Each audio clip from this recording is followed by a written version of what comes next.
10 o'clock in the morning. Yep. And this place is packed. That's right. That's what everybody does in this city. Nobody has a job. This is their job, you know. I've been to gyms in New York at 10 o'clock in the morning. You have the place to yourself. Oh, yeah. Gyms up north are like that. I went in there. I was the only one there. I felt like they evacuated the town or something. But everybody had an 8-to-5 job, and you know, it's just not the way it is. A lot of these people are in the entertainment business, and they're athletes and they're actors, and maybe they have night jobs in restaurants, and during the day they come to the gym and work out. So it's like a 24-hour clock. Anytime you come in here, you'll see a certain amount of people training. Tell me, when did you start working out? How old were you when I started so I was a junior in high school. I was a guitar player in a rock band, lead guitarist, and I was skinny, 140 pounds. And I had a girlfriend that was a year older who was the homecoming queen, and she was the head cheerleader, just a gorgeous girl in athletic shape. She had 2 cousins she lived with that were working out and playing football, and I felt like a wimp. So I said, I'm going to join the gym. I joined the YMCA, which... Now what year would that have been? That was 1961, 61. Okay. And of course the YMCA wasn't like this. There were bent bars and nothing worked. I started to put on muscle like right away. She looked at me one day, she says, "You're getting awful lumpy." And I said, "Well, isn't that the point?" I mean, that's what I'm going for is muscles and bulk. And I started getting bigger and bigger. And I thought, this is what I wanted to do. You know, I didn't know a lot about diet. It was like a lot of meat and a lot of milk back then, not like today's diet. But I stuck with it, and next thing I knew, people were saying, "Hey, you're working out, you're working out. You'll probably quit by the time you're 20, 25. I'm 62, and I've never stopped. You're 62? I'm 62. Just touching 63. I never, ever miss a workout, very rarely. So when you started then in 1961, right, bodybuilding really was not that popular. No, we were really on the fringe. We were freaks. But you're out here in California. I was in Bakersfield, which is even worse. It's a small farm town, oil. And no one thought of stuff like that. You know, they're beer drinkers on the weekend, and they're out having fun, and I'm in the gym. I mean, I had my good time, and I played in the rock band and all that, but I made a point going to the gym every day. I saw the results in the mirror, and I said, if I get this kind of results, I'm staying with it. Then I went in the Army, and I was in there for a short time, and I got out, and I started training again, and got in better shape, and then I started entering some bodybuilding contests, and I won Mr. California. Well, this is really nice, coming out of Bakersfield. No one does this. And I was powerlifting, and it's just something that I wanted to do. It's just part of what I wanted in my life. I didn't want to be a structured person, 8 to 5, punching a time clock like my friends up there now still do at 62 years old. Can't take an hour off for lunch or they might lose their job. Hell, I take lunch and I go to the beach and lay in the sun. And that's what it's all about. So I stuck with it, and I began training people and giving lectures at the YMCA on how to get in shape. Pretty soon I had a big repertoire of people coming to listen to me. And I worked for a gym. It was a universal health spa back then. I got a job as I was playing in band doing that. They wanted me to use a program to train people on, to give you a format and say, give them all these exercises. So I did that, and I started looking. I said, these exercises aren't working for everybody. Everybody has a different body. They have a different mental look, a different diet. And so I started changing them around. They said, what are you doing? So I'm planning a program for each person because each person's different. You can't give a doctor doesn't give everybody the same medicine. It's impossible. It won't work. They started getting results, and they started thinking, this guy knows what he's talking about. So I did pretty good with that job. So you were Mr. California? Yeah. What year was that? That was in 1960, I want to say 66. And did you continue bodybuilding after that? I did. 1969, I moved from Bakersfield. I moved down here to Los Angeles and went to work for Kellogg's Cereal as a salesman, a pie job, which only got me here in a company car and an expense account. I got to get out of Bakersfield. I said, Mom, I'm leaving home. My dad had died. I was 18 years old. I was basically on my own. And I stumbled into Bill Pearl's gym, actually, in Inglewood. Bill Pearl was pretty much my mentor back then. When I saw him, I said, that guy is what I want to be like. And I started training at his gym, got to know him. He was a really good guy. And then I would always drive to Santa Monica to eat at Zookie's Deli because that's where everybody hung out back then. It was just like a place where everybody, like the Firehouse is now. And I said, I got to make the move to Venice. So I moved over here, and I walked in the back of Gold's gym. And here comes Arnold Schwarzenegger walking out, and we met. And the next day we came in, he said, what are you training? What are you training? I said, chest. He said, do you mind if I work in? I said, no, we worked out together. And I was always stronger than him. And it really kind of like pushed him in a direction that he had to motivate himself. This is before anybody knew who Arnold Schwarzenegger was. No one knew who he was. He was 260-pound Austrian over here, and he was a really good guy. And we started training together, became friends. Every morning the horn would honk out in my apartment. He said, get in the car, we're going to Zookie's to eat. Get into the car. Get into the car. Get into the chopper. And we'd go to Zookie's and eat an omelet and go train and then go down to the beach and hang out. And pretty soon everybody started doing that. And it was here at this gym. No, it wasn't this gym. This is Gold's Gym, yes. Right. But Gold's Gym used to be on Ocean, or Pacific and Brooks. That was the original Gold's Gym built by Joe Gold in 1965, a cinder block building.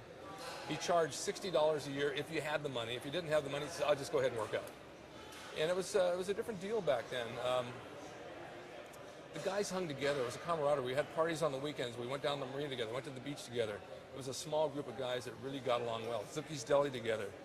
And it wasn't like today's bodybuilder. Today's bodybuilder is like 300 pounds and better. I mean, it's amazing what they've done with themselves. But it was a small group that just kind of hung. We were freaks. Every time the payphone would ring on the wall, I'd answer it, and I'd say, NBC Studios, we need some bodybuilders for a show. Be right there. And by God, we went down, we got every job, from Flip Wilson to Johnny Carson to Cher to Mitzi Gaynor, all the variety shows. I did the movie Ben with the Rats. They wanted a bodybuilder to play a gay gym instructor, so I can do that. And so one thing led to another, and we were all getting work. So you were in here, you're at Gold's Gym, Yeah. and you're working out with Arnold Schwarzenegger. Right. And who else is a part of that? Dave Draper was there, Frank Zane, Zabo Kazuski, Ed Giuliani, Ed Corney, Franco Colombo, of course, and Franco was Arnold's roommate. Franco was very, very strong. And he was a bricklayer. And he asked me one day to go lay a chimney with him in Westwood. I said, okay. We get in his Mustang. He goes, a bullshit, 100 miles an hour, almost gave me a heart attack. I said, this can't be too tough. Well, he's on the roof putting bricks, and I'm bringing the cement and bricks up all day long. So this is like a killer. After the workout, he says, let's go work out. I was beat. He went down to 400-pound bench press after that. I was exhausted. Wasn't 2 weeks went by, he gives me a call. He says, they're shooting Guinness World Records. I have to blow up a hot water bottle until it explodes. Will you come on with me and blow one up? I said, I don't know how to do that. He said, I'll show you. So he went on, he blew his up this big, and he popped it. Mine got this big and flew off into the wind. But nevertheless, we did it. I think I got residuals for the following 20 years after that. So, but you guys, you were bodybuilders. You weren't just weightlifters. Right. Now, what's the difference? Well, I started as a power lifter. It's a bench press, squat, and deadlift. And I was very strong at it, and I think that gave me a basis of strength and power for bodybuilding, built the foundation. And then bodybuilding is more of shaping the muscle. This builds strength and power, but then you're big, but you want to shape the muscle and sculpt it. That's more repetitions. It's more about the diet, the high protein, low carb. Powerlifting is all about how much you can eat, and just get big and strong. It's a different thing, but the bodybuilding is much more pleasing to look at.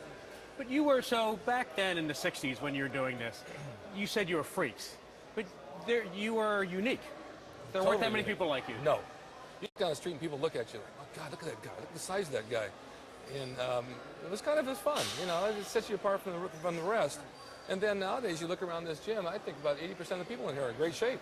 But what is I mean, look at you, for example. That's right, you got look at nice me. arms, nice pec, shirt fits nice, and you even got the shoes I want. But tell me, what is it about the generation that was coming of age in the 60s and 70s that made them want to be bodybuilders? What is it? It seems like you were at the cutting edge of a wave. Right. I think that the movie Pumping Iron came out, which exposed bodybuilding and Arnold, and then Conan the Barbarian came out, and then of course the Terminator. That came later. But people saw this on the screen. They see this guy, and he can talk. He's intelligent. And he said, "My God, that guy's from Austria. He came over and made a fortune. He's doing well. Let's be like him." And people start to see you in shape. They want to be like you. I've had people stop me, even at my age now. How do you stay in shape like that? It's a way of life. It's not like I think about, oh, I got to diet, I got to train. There's a commercial out that says, you ever hate the fact that you went to the gym? You ever feel bad that I went to the gym today? No, I feel great that I went. If I don't go, I feel lousy. So I think it kind of caught on, and people started seeing it, and then the aerobic thing, and then the zone diet, and this diet, and that diet. And of course, women always think they're fat. Even when they're gorgeous, they think they're fat and ugly. So they train harder, and then the guys want to keep up and show what you got. Abs look good, six-pack. A lot of the movie stars, they take their shirts off, they're in good shape now. It just started a trend. Everybody started training. Everybody's getting in good shape, more and more and more. Those that don't, they look out the window and they think, I guess I'm kind of stuck like this. But what's interesting about you is you've continued it. It's been a lifelong commitment for you. And here Totally. you are now in your 60s. Yeah. And you still work out every day, train all the time. I train hard. Not to mention, but go ahead. Now, why does it still mean so much to you today? Because I feel good. Because I like waking up in the morning knowing that I have a goal and I have a thing to commit myself to all day that makes me feel good, and I can get the job done. I get 20 things done where a person might just get one thing done. When I eat right, I feel good. When I eat wrong, I don't feel good. And there are people who want you to go out and they say, well, eat some of this and try this. Or my mom will say, oh, this is made with sweet and low. And I know it's not. But when I eat wrong, I feel lousy. When I don't train, I feel lethargic. My body's used to going all the time. Now, I was a pro wrestler for 40 years. I started wrestling in 1965. And when I came down to Golds, I was also wrestling as I was training and doing both. I mean, wrestling at night on the road, driving 200 miles and 100 miles back here and there, and then going to the gym in the morning is a really full-time commitment. And so I think that's... What was your wrestling name? The Equalizer. Equalizer. Yeah, and to this day, I still have a wrestling school out here in Sherman Oaks. I train guys 4 times a week. Some of them go to WWE. I have little kids from 8 to 14 years old. It totally improves their self-esteem and their motor skills. It's unbelievable the personalities that come out of these people. And I talk to them about diet. I talk about working out in the gym.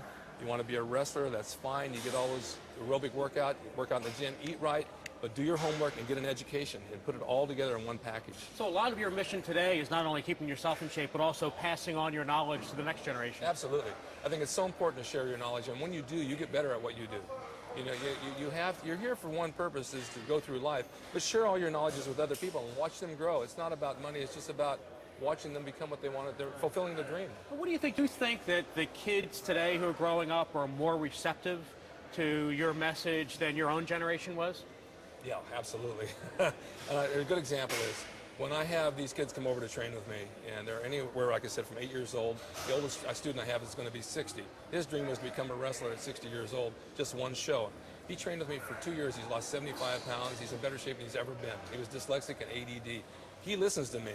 Now, some of the younger guys, I look at them, and they're kind of like zoning off. Yet, when I ask them, they actually heard what I said. If you were to take those people and put them on the side, now take the guys I grew up with up north that are my age, and I tell them what to do and how to get their lives in shape, they don't have a clue. I sat down with a friend of mine that came to visit me. He's got to be 70 pounds overweight. We ordered. I had steak, had cottage cheese, egg whites, and iced tea. He had meatloaf. He had mashed potatoes and gravy. What's wrong with that? There's nothing. It tastes great. Garlic bread and iced tea. How about for dessert? Ice cream for dessert? Well, I don't think we had dessert, but when I reached for the sweet and low to put in my tea, he reached for the sugar. I said, why did you do that? He says, well, that's what I use. I said, why? You don't need the sugar. You don't need the potatoes. Get the cottage cheese. You don't need the gravy. Get the sweet and low and you'll be better off. Just try it for a month. And he looked at me and he said, that's hard. I said, how hard is it when you reach to pick up the pink one instead of the white one? But his mind went to that, and that's what he was geared to do. So if I came to you and I said, okay, Rick, I want a workout routine, what would you work on? What do I need? Well, I think you look really good. I'm serious. I mean, you're in good shape. You seem to be in good shape. I just give you an overall body workout. I like this. There's a new program I've been trying, like three sets of every exercise, 20 reps, 20 to 25 reps. I tried it for a month and a half, and I got really hard shape. And rather than going heavy all the time. Now I'm going heavy again for another month, and then I'll go back to what I would give you. It just seems to work, and in each body part twice a week. So give me an idea of what your routine is like. You work on a different body part? Like, will you one day go to the gym and just do chest? Yes. On Mondays I do chest and back. I do the bike. I do abs and neck. And then on Tuesdays I'll do shoulders and I'll do arms. I'll do the bike and I'll do abs. And Wednesday I do legs. And then I start the whole process Thursday, Friday, and Saturday again, and take Sunday off. Now, what's the process? You actually are tearing down the muscle, and then it rebuilds? Is that what the whole process is about? Anytime you put yourself through physical exercise, whether it's wrestling or working out or whatever, you're burning up muscle fibers. You're tearing them down. That's what happens. And then they fill with blood, and they enlarge, and they get bigger. But they do that during a rest period. So when you're off is when you're actually growing. When you're putting food into that muscle, and you're resting, it's starting to expand and get stronger and stronger. So time off is as important as the training. Everybody I know has a tendency to overtrain, even including myself. If it's a little is good, a little more is better. Well, I've learned to cut back over the years to maybe a 45-minute workout. Hour tops, no more than an hour. Or I used to train 2 or 3 hours. And I got in better shape. I feel better because I got more rest. Someone told me that weightlifting and bodybuilding is 80% psychological and 20% physical. It's mind over matter, and if you have no mind, it really doesn't matter. It is. You can go into the gym, and let's just say you're a 300-pound bench press. And you can bench press that 300 pounds. And you can go in the very next day and your mind's on it, you can't even budge it. Your body didn't change overnight, your mind did. It's definitely a mental thing. But tell me a little bit about the history of this place. Well, this place is about the 4th building I think they were into. Gold's Gym was started by Joe Gold, who was a merchant marine back in the 50s. He started the gym in 1965, and he built it for his friends, the place to train, because they were on Muscle Beach and they needed an indoor gym. So he built a cinder block building down the road. Like I said, he charged $60 a year. Somebody didn't charge at all. He gave them a home. And that's where everybody began to train. It became the mecca of bodybuilding. In the valley, you had Vince's gym, which is a whole different group of people. But this is the beach crowd. And then years later, he sold the gym, and he went back out to sea. And at that time, he sold his name. And when he came back, he wanted to open up a Gold's Gym again. He couldn't. He didn't own. Can I have that shirt? The shirt? I'll explain something. When he came back, he wanted to open another gym, so he opened a World Gym, only Joe Gold. Well, Gold's was already bought by 2 other parties since, and they moved to Main Street, or down to 2nd Street, and then they moved again, and then they moved into this building. Well, in 1973, when he opened up World Gym, he opened right down the street at Gold's because he wanted a competition. It was kind of a rivalry thing going on. If you trained at Gold's, you couldn't train at World. If you trained at World, you couldn't train at Gold. Well, the owners in 1973 came to me when I was training with Arnold and Ken Waller, and they needed a T-shirt design. They said they need a logo. And I was always good at artwork. Through my life, I'd done a lot of band designs when I was playing. They asked me to draw it, and what I did is I drew this logo, Gold's Gym logo. It's my signature. You did that? I did this. Now, is that you? This is me.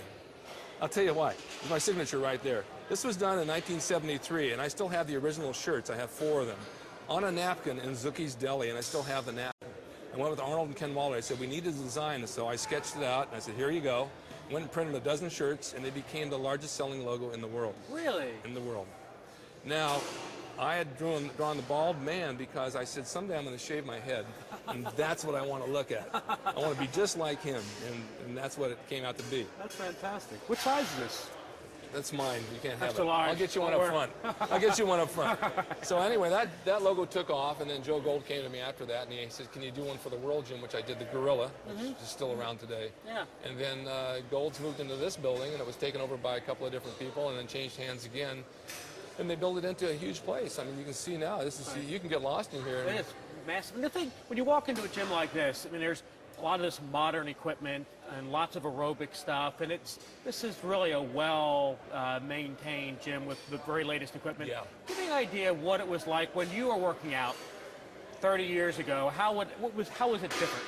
I would imagine you didn't have a lot of these. No, you didn't have the machines like this. You had basic, the bench press, incline, dumbbell flies, cable crossovers, leg extension, leg curl, squats, and it was good. I mean, there's nothing better than basics. Basics really build a body. Now with the new equipment, it's designed in such a manner where you can sit back and do a different angle, this and that, which is all good. It's all shaping the muscle, but you still need the basic exercises. You still need the groundwork of the bench press, maybe dumbbells even, or even a little better. Heavy squats build legs, they also build the upper body. A lot of people don't want to do squats because they're hard, and they're hard on the knees, they're hard on the lower back, but they do work. But the leg machines like the leg press and extensions and some of the hack machines today are pretty good. And if you do have an injury, you can work around it. These machines were designed to work around disabilities and injuries and people who can't do everything. In some ways, too, it seems that these machines are designed for us as we get older. Yeah. That we can't do the deadlifting. Well, that's exactly what I mean. As you get older, I'm very limited from wrestling. I had both quads torn off. I need a knee replacement. I've lost fingers. My shoulders are all, How do you do that? You don't want to know. But I'll tell you this much, I can count to 9. So there's certain things I have to use a hand grip when I pull because my hand grip's not as good on this. And my knees, like I say, are shot. I don't squat anymore. And the reason I can't squat is I can't put my left arm back because my shoulder's so shot from wrestling. So I'll use a leg press or I'll use a hack, and I get the same benefit. It seems to be pretty good.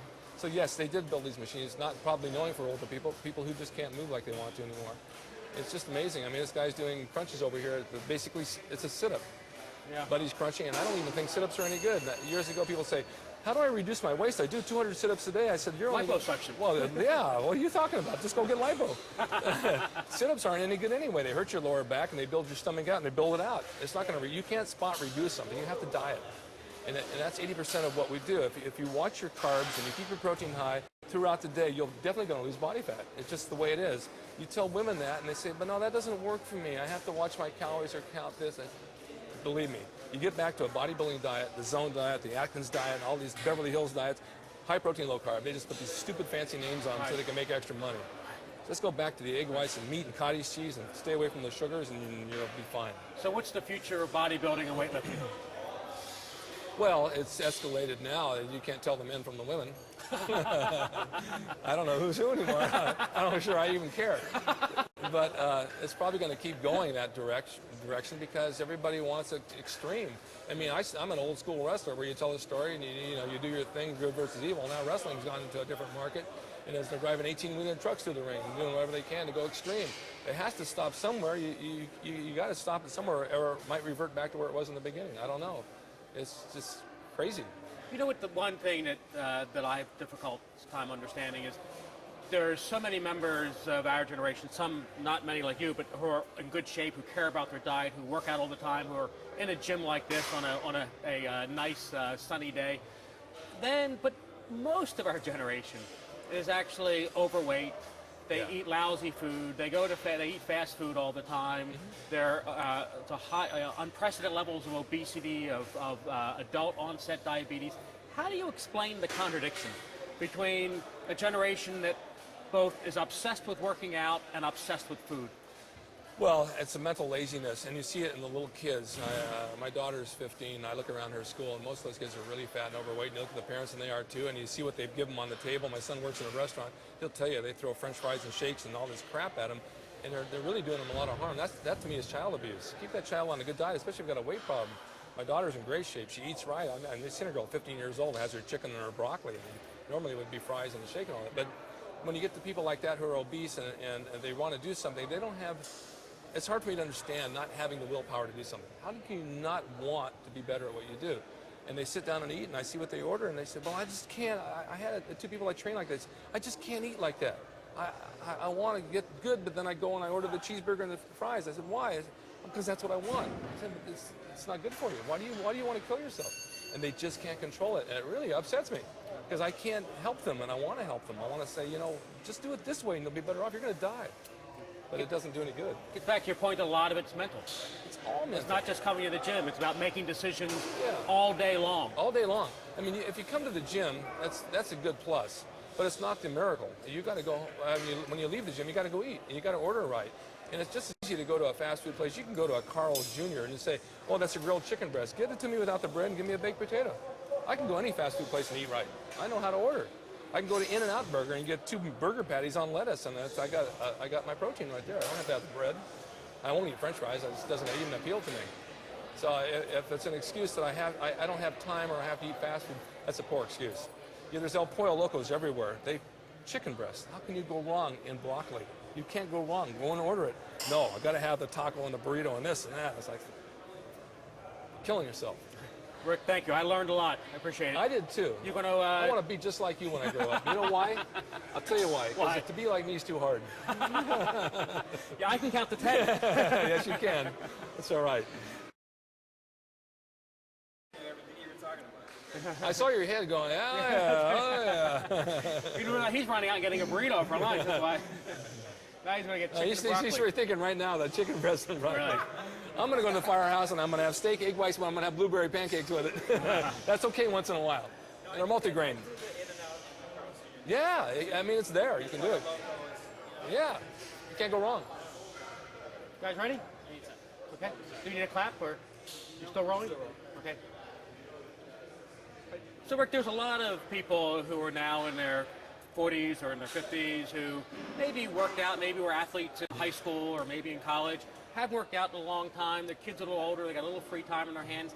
What would be your recommendation for how they get back into a routine for working out? Well, for someone who hasn't done anything in many, many years, it's not an easy thing. You just don't come in and start hitting the weights hard because you get sore in 2 days and say, that's it, I'm not going back. I would start doing long walks, get some aerobic thing going. Go back into the gym and do some very light machines just to get the feeling of it. A couple of weeks, some pull downs, some light pressing machines, just to get the feel, get through the soreness, let the body realize it's going to go through some shock.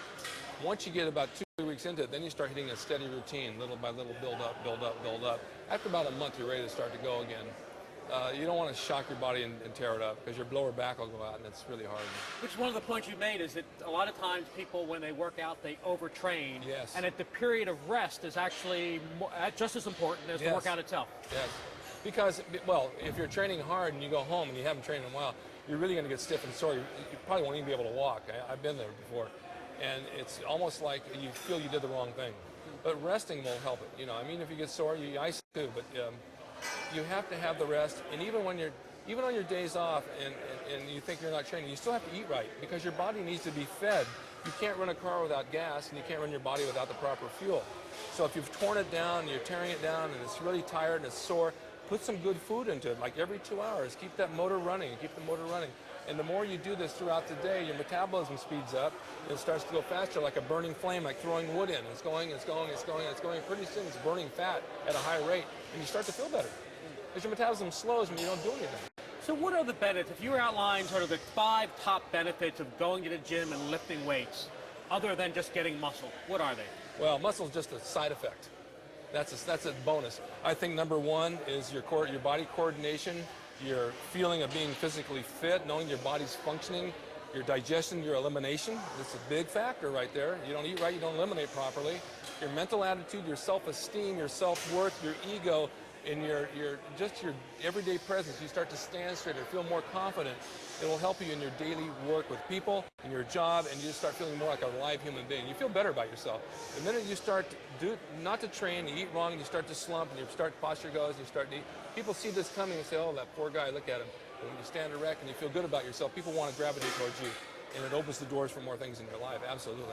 Well, I feel better just talking to you. I feel better just talking to you, too. You just made my day.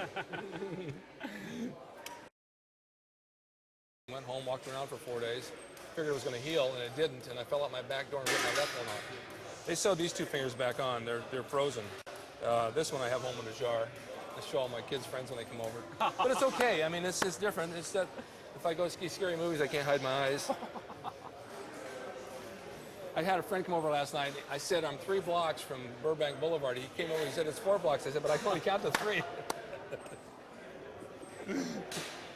So you had to have fun with it. I mean, you can take this something like this and make it real negative out of it. Why?